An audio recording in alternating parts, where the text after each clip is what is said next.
அன்பு தமிழ் நல்லுள்ளங்களே, நான் முத்தையா குமரன் பேசுகிறேன்.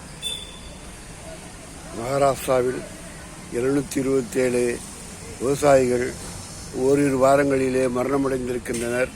வறுமையின் காரணமாக மோடி அரசு தன்னுடைய விவசாய திட்டத்தை, விவசாய கொள்கையை சரியாக உருவாக்காததால், கார்ப்பரேட்டுகளின் நலனை முன்னிட்டே அது செயல்படுத்துவதால் விவசாயிகள் உரங்கள், விதைகள், பூச்சி மருந்து போன்றவைகளை அதிகமான விலைக்கு வாங்கி விவசாயம் செய்ய வேண்டியிருக்கிறது.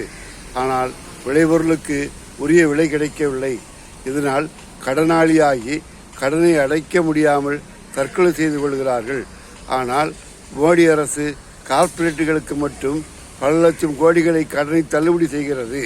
இந்த விவசாயிகளுக்கு, உணவிடும் விவசாயிகளுக்கு தள்ளுபடி செய்வதில் மறுக்கிறது. இந்த போக்கை கண்டித்து ராகுல் அவர்கள் நேற்று ஒரு அறிக்கை வெளியிட்டிருக்கிறார்.